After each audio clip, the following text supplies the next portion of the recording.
Welcome to our remote work and cybersecurity webinar about the coronavirus threats. We are happy to be here with three notables of our organization here in Brazil and in Israel. VBR Brazil is a member of Praxity, an independent member. And we have a cyber security division called VBR Cyber Team. And together with our colleagues from Tel Aviv, Israel, we have helped several companies in their cybersecurity needs, and which we call today the new fire insurance policy.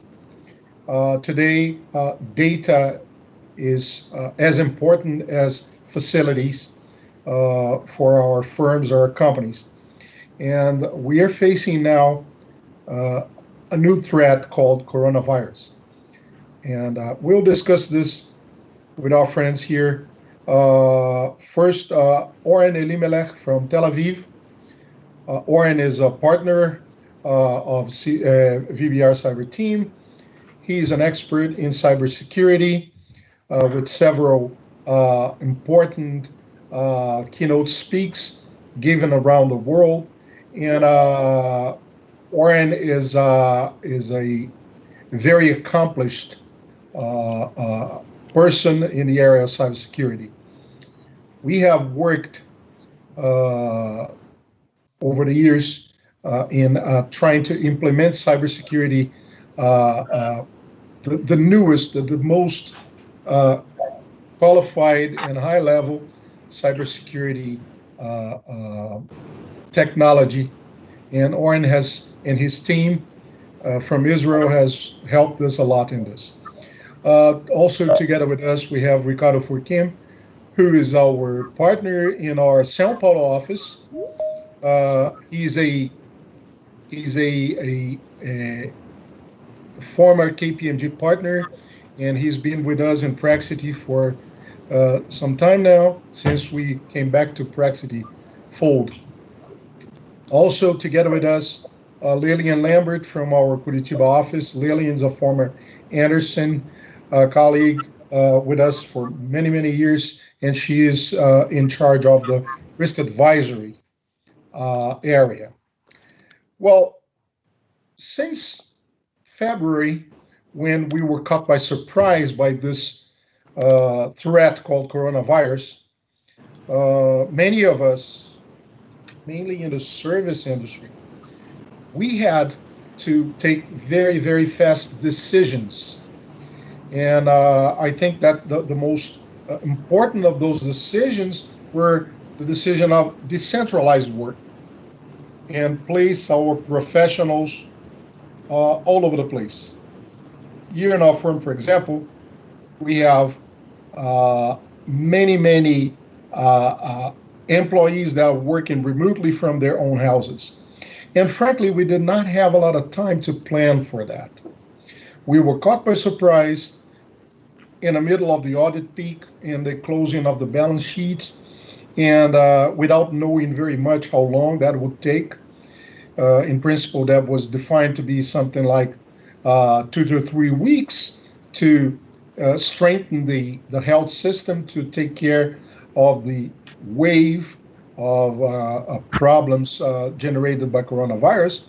All of a sudden, weeks were transformed into months, and we are now apparently in the 5th month for many of us, or of either complete lockout or partial lockout. And we have been faced with what we call the new normal. And the new normal for many of us, either in the services industry or professional services, or working in the industry, in manufacturing, insurance, banking, we've seen our employees all over the place. And we have not had the opportunity to prepare ourselves to the potential threats that came from this decentralization. that is the idea of our webinar today. And I welcome you all to this. And I hope that we have a very good and with good take-home value webinar conducted by Oren, Lilian, Furquim, and myself. Oren will make the bulk of this seminar. He will speak about the threats and the experiences we have. We are trying to focus very much on actual cases that we can present to you and say, this is an actual case, something that really happened, and we dealt this with this way, so we can be the most practical possible. After that, we'll have a Q&A session, and this Q&A session is aimed to give you the possibility of interact with us, talk to us about what was said and how much and to what extension we can help you all in this. So welcome to this webinar. Oren, the floor is yours. Thank you, Wesley. First of all, greetings from Tel Aviv. Hope all is well. Some of you already know me, some of you don't. My name is Oren Elimelech. I'm a partner with VBR Cyber Team in Brazil, working from Tel Aviv, but also visiting when it's possible to arrive to Brazil, to Curitiba or São Paulo.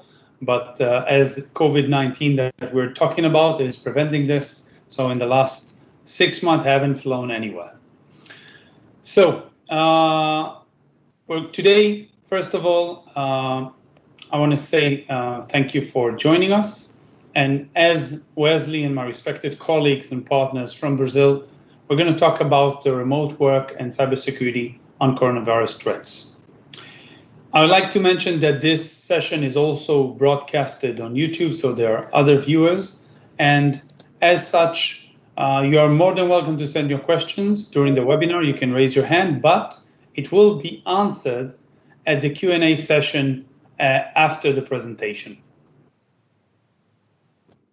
So, why is cybersecurity so important during COVID-19? I'm sure that you know that COVID has changed our lives significantly. It shifted from the way that we do work.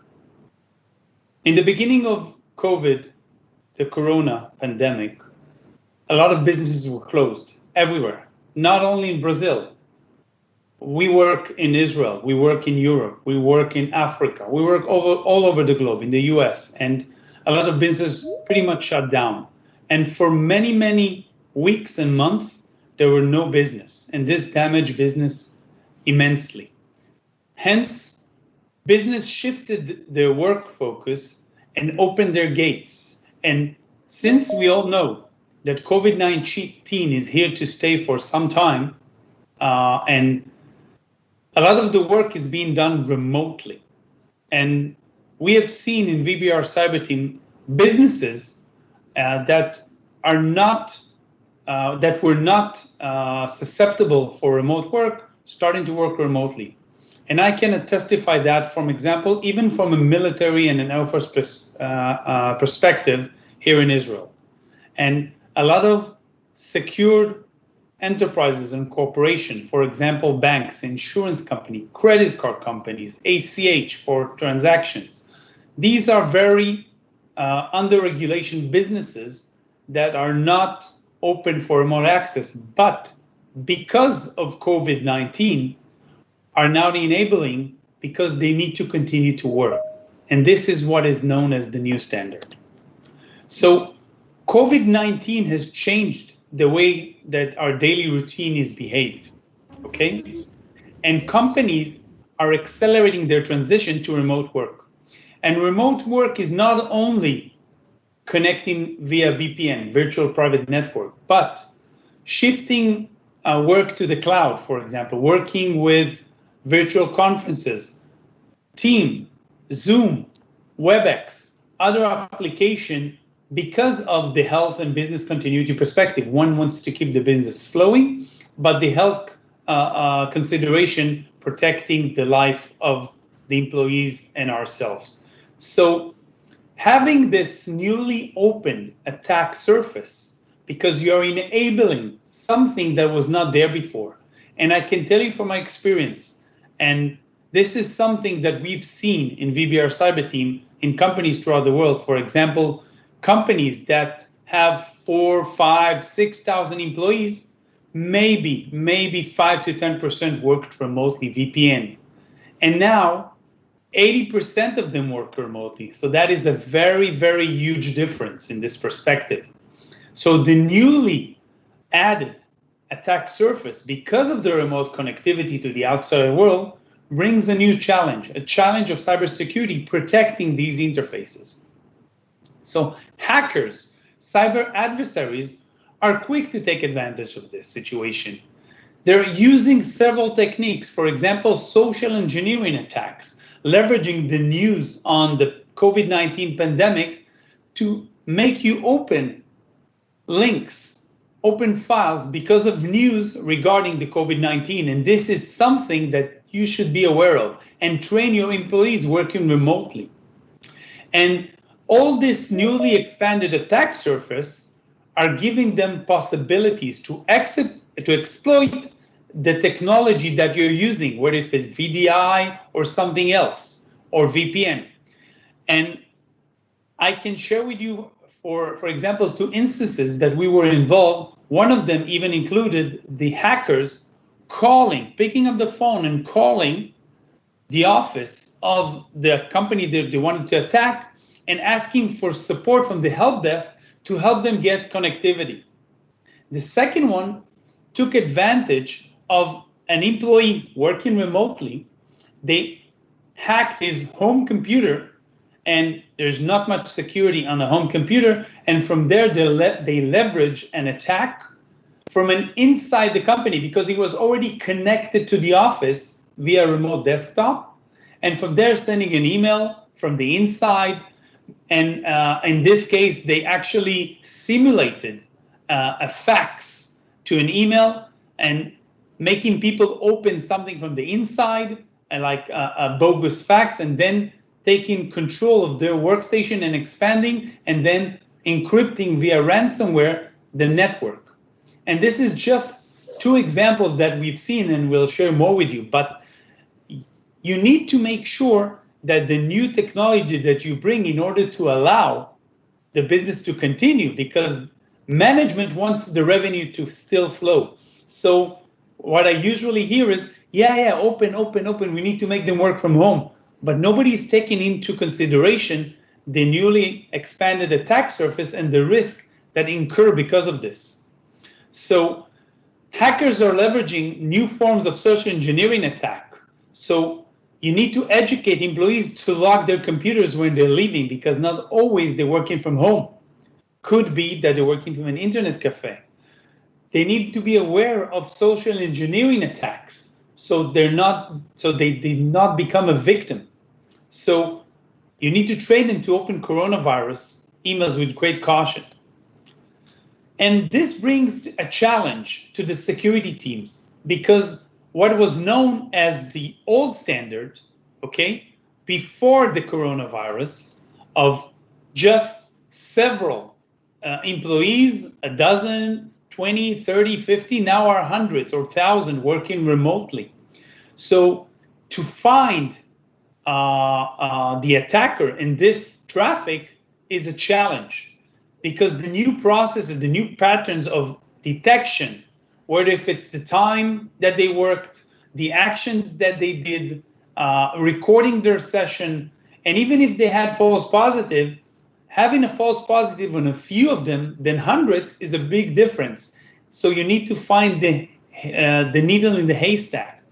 So SOC, Security Operations Center, are flooded with old baselines, because the new baselines are not there. And you need to train the security platform technologies and protocols to make sure that they're up to date with the current status that is not going to change for the near future. So this rapid change in employees' behavior patterns working from home, it makes it much harder to distinguish from legitimate threats or simple noise. So this is something that most companies that we've seen are not aware of. And I'll share with you one more example.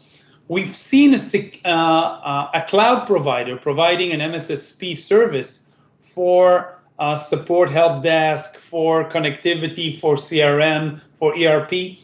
And this company, which is around 2,000, 3,000 servers, was hacked.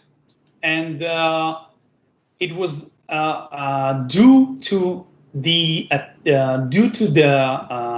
open of the firewalls to the outside world. They leverage an attack on the firewall, bypassing the credentials and taking a hold of the system.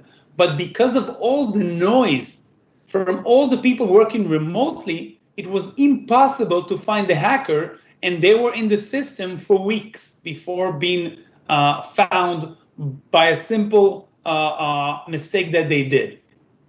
And this is amazing, because you need to be aware that people are working in the office or remote, doing work that is actually the same. From the security perspective, the monitoring is different. So what can you do to reduce this risk? So you need to be vigilant. You need to be aware and become proactive of these challenges. So you need to adapt maybe new technologies or improve your current processes, okay? Every security is dependent on three things: people, process, and technology, the PPT. And you need to be aware of this and make sure that you are combining the effort to secure your organization. So here are several recommendations, and we're going to give a few more in this presentation. One, ensure policies are adapted to the new work environment. So people are working from home, okay, need to be aware. You should train them. And because you actually open the gates to allow a more loosened approach to connectivity, now you need to strengthen this, because since COVID-19 is not going to go, the new standard is what you do now. So you need to make sure to restore the strong security level. Second, improve the employee awareness.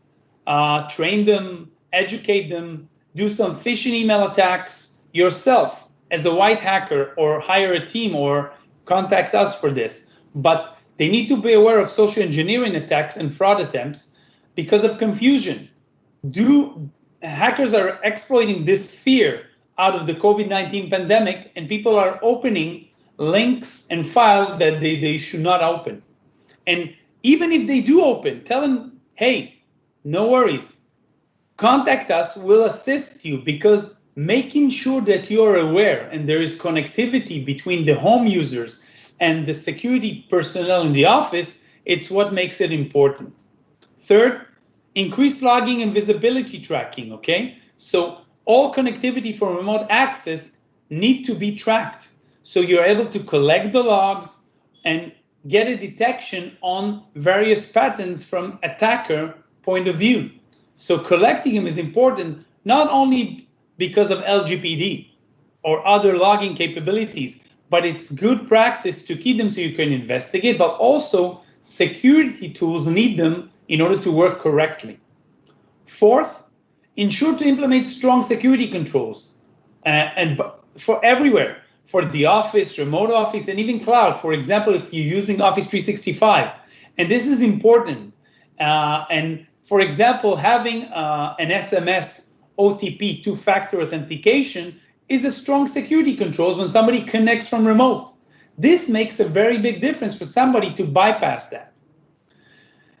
Fifth, deploy a security framework, a robust one, against new cloud workloads. For example, Office 365, Google Suite, or anything else that you use, sharing file remotely, OneDrive, Google Drive, Box, whatever. And making sure that you have security, even two-factor on those cloud workloads, is important. When you connect to Office 365, have two-factor authentication, have logging, have a CASB, for example, to track the profile of the users working remotely. Also, stress test your configuration. What do we mean by that? A vulnerability assessment or a penetration testing that you conduct on yourself. and testing the feasibility and the security of your VDI or VPN will make sure that you are prepared. And if there are any gaps, you will be able to prepare for this in advance and do not wait for this to be hacked by adversaries. Last, optimize security around messaging and video conference application. For example, like the Teams that we're using now. You wanted to log in, we didn't give it right away. We admitted you in. You can add a password, you can have admittance, you can make sure to educate people to look before they're sending the link on the autocomplete of the Outlook. So this is precautions so people do not accidentally get inside your conferences, or educate the people not to share sensitive information before making sure nobody else is not supposed to see it that is inside the room. Here is the basic remote access diagram. The head office, home workers, a customer site, hotspot around the city, working from an internet cafe. This is basic, but from anywhere that you access, you need to follow what we call, and in the industry called, a layered security practice, DID, Defense in Depth. This practice framework can be easily segmented to 4 key layers: network, host, user, and data. And you need to protect from attackers getting inside, but also protecting users from going out, because it's easily that a hacker can simulate and spoof the identity of a user and trying to get an exploitory data out. So you need to put security in each of these layers, whether it's on the network layer, for example, next generation firewall, content filtering, or on the host for the server, for example, recording, having a jump server, segmenting the network, or the user having two-factor authentication, recording the session and the data, encrypt the data, have it in a different storage. So making sure that you have logging on the data, the user, the server, and the network on all 4 layers. So opening the network to the outside only for the right application, the right user, and the right workstation or server. So by following this layered security approach, I can guarantee you that you will have a very strong security built in and not bolt after. So what is your current security status? In VBR Cyber Team, we have comprised a simple but effective tool to provide you an estimate, for example, on your remote access connectivity status. So tailoring your existing organization security from an audit perspective with cybersecurity built in. And this enables you to understand whether attacks are feasible through vulnerable remote access, whether you have data exfiltration and leakage problem, capacity issues, whether you enable unauthorized cloud access, or attacks through vulnerability in the remote host, or, for example, exploiting a home user that you cannot track. So this is important for you to understand, and you can contact us for a small fee, and we'll be able to assist you in this manner. And any fee will be deducted if we'll continue working further down the road. But this is a perspective that we have comprised here in VBR Cyber Team following recent attack that we've seen.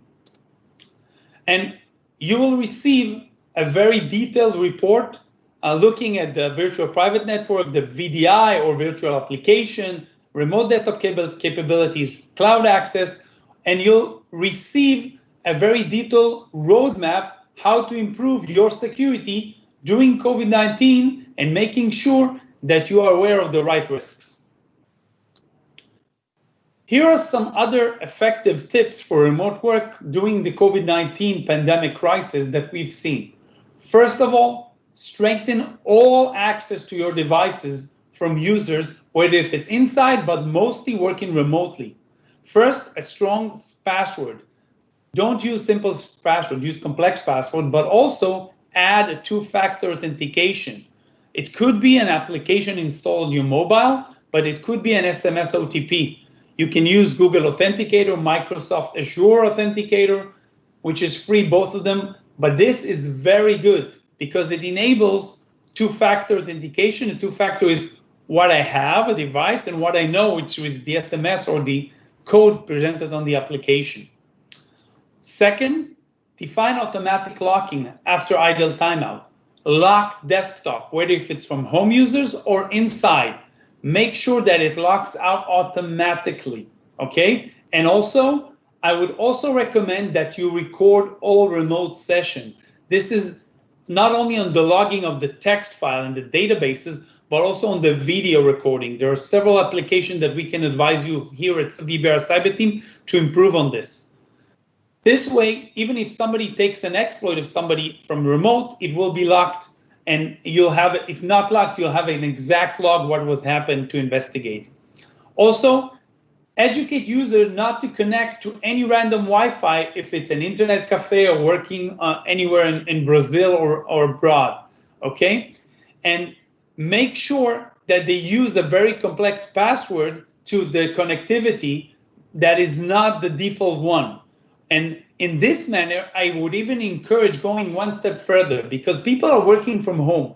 And we know that at home, security is very loose and very low. So educate users to upgrade their router firmware and have a very, very strong password for this router so it cannot be exploited. And here's a very easy tip. Have them work with Umbrella or OpenDNS on their home router. If they change just this simple 2 DNS lines, they will have a very strong security protecting them from malware and bots freely, and making sure that even if something tries to get out from home, it will be blocked out of the box. Here are some additional final tips. It's recommended to define, it's not recommended, it's mandatory for automatic software updates. So when people connect from home, their home computer is updated. And I'm taking this for granted at the office corporation. Every computer in the office needs to be updated in a minimum every month. But in home, every 2 months is quite good. So before they connect to the office, their computer is updated. So you can have the VDI or VPN connectivity, check that. And if you enable checking of updates for the operating system, if you have an antivirus and firewall checkup before the connectivity, if you check, for example, that a recent antivirus scan was ran in the last week, wow, these 3 simple best practices will make sure that when they connect from home, they are secured and they're not damaging or risking your organization. So it's a very good practice to have an updated operating system and application, an antivirus that is updated, and a firewall, and a recent scan executed by the antivirus. So following this before allowing them to connect is very, very crucial, and is due diligence and due care and cyber hygiene practices that you can employ very, very easily. Instruct all employees to be vigilant and alert against phishing attacks, social engineering in regards to COVID-19 or not, but any type, even SMS, because we've seen hackers use SMS as another medium to trick users to opening links. And if something goes on and anybody is suspecting anything, they need to be prudent and report any suspicious event to the InfoSec team in your organization. I would like to share with you some additional services that we have comprised here at VBR Cyber Team Brazil and also from Israel. Similar to the remote access security evaluation tool, we have what we call a quick cybersecurity assessment tool. This looks at the entire PPT, the people, the process, and the technology in a lot of ways and very, very detailed. But it's a very quick win that we can show in a very short time. This enables you to know exactly what is your current cybersecurity program status in regards for policies and standard, risk management, third-party and vendor management, incident response, which we're talking right now, business continuity, awareness of the cyber education, user education, threat intelligence, and monitoring capabilities. All these 10 areas will be able to provide you a report that shows where you're at, what is your current status, and we'll even take it one step further and give you a target that we will able to assist you in accomplishing that, and this will become your next year's program for improving your cybersecurity. So another service that we provide currently in VBR Cyber Team Brazil and Israel is a virtual CISO. Myself and the team in Brazil and in Israel, we are chief information security officers for numerous global companies, or if it's a company that has 50 employees to 5,000 employees and more, okay? And we will be able to assist your organization to deal with the increasing challenge of cybersecurity from a very professional experience and many, many years of added value that we can provide out of the box. And this benefit will help you improve your security in a very short manner. And this is scalable, affordable, and resilient to support your businesses with, again, the combined expertise from VBR Cyber Team in Israel technology and Brazil capabilities combined together to give a very solid solution. So this is the session that we wanted to share with you in regards to COVID-19 and best practices, and we'll be more than pleased to answer any of your questions. So please feel free to ask anytime. We are here for you. Go ahead. And from Israel, thank you very much for listening. Well, thank you, Oren. It's been great listening to you.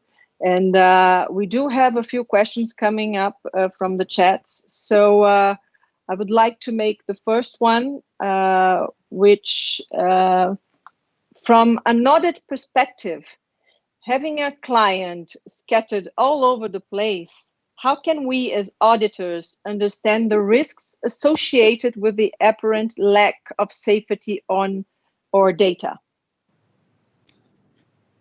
From an audit perspective? Yes. Okay. From an audit perspective, you need to make sure that to gather all the information from the corporation. For example, the tools that we've shared is looking at all the levels of security. Gathering this information is important in order to present not only to the auditor, but also to the customer, what is his current level. Because most customers are not aware, and whether if it's policies like cybersecurity governance framework or actual practices of operational security. By working together with expertise from the technology, but also combining from the auditors, from the legal regulatory perspective, having these two together provides a very good practice that as an auditor, you can assist the customer in order not only to show him what is status, but also define the roadmap where to go. Okay. Oren, I have a specific question. Yes. Sorry, Wesley here. I have a specific question from one of our colleagues in the audit committee of the Federal Council of Accountants here in Brazil. Okay. He's both from an internal audit perspective and independent audit perspective. These guys, they are aiming at internal controls and the quality of the information that ultimately go to the public, right? Okay. And I understand that some companies, they are subjected to such a level of threats that mainly in companies like, for example, fintechs and other companies that work, they exist in the net. They do not exist in a building. They don't manufacture anything. They work data. And, yes. and auditors, they are very, very, let's say, worried about the end of the year, this year, about the information that will go out in terms of the quality. If this company, well, I invest in this company. I have shares of this company. How much this company is prepared to deal with this environment and the new reality of data. What do you think that as internal and external auditors, these guys should say to the public? Okay. You're talking from the perspective of the customer or the auditor or the investor? Which perspective? The auditor. Okay. From the auditor point of view, I can share with you an internal audit that you know that we have done, is review the security at hand. For example, taking a company that has no manufacturing but has a lot of valuable sensitive data, we simulate a real attack from like an internal hacker or external hacker, okay, an insider disgruntled employee sharing and leaking data, or somebody from the outside. By simulating this, you can check the fences, whether the firewalls and the security are high enough to block this, or if they are prepared. For example, in one incident that I shared with you, we actually simulated a website that was identical to the company, an exact mirror, and we actually approached the employees in the company, asked them to share information because they moved office. So we took advantage of the moving of the offices to share and tell them we need this information more and more. And guess what? They shared everything. From the audit perspective, they failed miserably. Okay, they were not prepared. We managed to get inside. Nobody knew for weeks. So from the perspective of an auditor, I would not rely on what they just say. I would validate. It's one thing to check but verify. Trust but verify is what we say in the Army. It's okay to trust, but again, I'll verify. And I think this is the best practice in any way from an auditor's point of view. Trust but verify. Another question here, Oren. If you could share your previous experience with threatening situations that implicated in the loss of financial or accounting data, delay in issuing account information or whatever. We had a very, very huge incident. I think one of the largest in Israel ever. And I share with you this information. In this situation incident, we had a global company, very, very big company in 6 continents, 11,000 servers. This is huge, huge company, that the revenue loss per day is more than $1 million per day, one day. This is huge. And the company was hacked and there was an extortion from ransomware, but it's something that we call double ransom. Double extortion is the right way to say it. Why? Because the hacker infiltrated the network, stole a lot of sensitive data, whether it's from employees, but also accounting data, and took it outside, 250 gigabytes of data, and then they encrypted the entire files of the company in 11,000 servers, 11,000 servers. So now they have a double extortion. Hey, you want to release the data?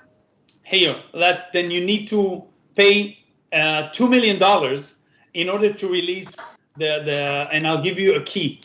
And again, if you pay, will you get the key? The second one, you need to pay more money now in order for me not to release this data to the public, damaging your organization. Okay, you'll be susceptible for legal fines, whether it's from the GDPR or any privacy outside, because this is sensitive information. What about sensitive financial data that your competition can get, etc. So this situation was a huge, huge problem for the organization, losing $1 million per day from revenue. So I can tell you that, share with the audience that VBR Cyber Team worked and supported this situation. We still support this large enterprise. We managed the due diligence. We actually negotiated with the hackers, lowering the fee substantially over 75% lower. We were able to restore most of the servers back to normal, and we were able to secure the organization, because usually what happens after this situation, they again go inside trying to re-hack to get more money. So we actually worked hand in hand with the insurance, and our report was approved by insurance, and this was actually sent abroad, and they even agreed to compensate the company on all the lost revenue, because we demonstrated that was not for malpractice, which is very important from the perspective of working with customers, legal, and everything. So making sure that all the doors and gates and interfaces, vulnerability, exploitation were closed. And we did this rigorously 24/7 for a few weeks to secure this organization, global organization. And we still support this large organization. And we've learned a lot through this. And again, we actually took all this information that we've learned and shared it with our customers freely. So they are able to improve their security from our experience from other companies. So this is some of the value that we bring to the table right away. Good. Thank you, Oren. And another question, how are the regulators worldwide thinking of systematizing home office or remote work? If you have any idea of how this is happening. Okay. I have some information because regulators are acknowledging this situation of COVID-19 pandemic is going to stay for long. So I can tell you that from regulators, they are trying to give some leniency and ease the burden on the employees, or if it's money, some reimbursement from this perspective, but also allowing businesses that are supposed to be regulatory closed, for example, banks, insurance, credit card companies, that from a regulator point of view needs to have strict security for remote access, are now getting some leniency and loosened regulation. They say it's for a short time, but I can tell you it's going to stay for long to enable this remote connectivity and enable, because you used to tell somebody, come to the bank to do the work. Now you can tell them connect remotely, have this work. You don't need to be feasible there, because they understand that COVID-19 has shifted the way that we do work, and this has become the new standard. Oren, I have a question myself, and that is related to something we already spoke in the past, is about insurance companies. Yeah. Some insurance companies in Brazil, they have been placed claims on disruption of business attached to policies that are not really specific for cyber attacks or anything like this. We're talking about, how do you call it, continuity of the business policy. Business continuity. Business continuity, yeah. Business continuity, yes. And I see that in Brazil, for example, there is no... Thank you, Oren. Back to you, Wesley. I think that we are approaching 50 minutes. Yes. And yes. I think that we have a lot to cover, and it's not possible to cover in a single session like this. And I thank you very much, everybody, for your patience. I think Ricardo Furquim is entitled to his remarks as our partner, friend, and business process outsourcing specialist. And Furquim, the floor is yours to end this session, my friend. And thank you very much, guys. No, thank you very much, Wesley. First, I would like to thank you, everyone, to take time to participate in this important webinar. We know that remote work has become a reality. Now people work from home, but remain connected to the company data, create more access point of IT infrastructure. In this way, increasing the possibility of a cyber attack. I want to remember that VBR Cyber Team is ready to help you understand the streets, map them, create a plan to minimize them, and finally, help you to implement this plan.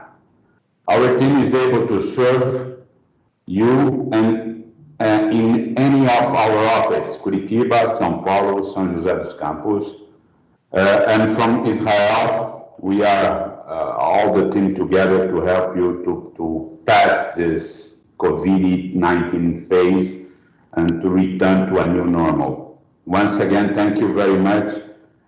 And now open to new questions if you still have. And obrigado por asistir from Tel Aviv. Thank you, Oren. And I thank Praxity for the support of its members. Praxity is the 6th largest accounting and audit organization in the world, according to International Accounting Bulletin. And we have received a lot of support from the Praxity headquarters in London. We thank specifically Deborah Poulter, Graham Gordon, our CEO, and we thank very much all the members of Praxity around the world that have helped us and stood hand in hand with us during those trying times. Thank you all very much for assisting with us. And I think we have 51 minutes, and I think it's a good idea for us to close by now. Thank you all very much. Thank you. Thank you. Thank you. Bye. Bye. Obrigado por assistir. Bye-bye. Bye-bye.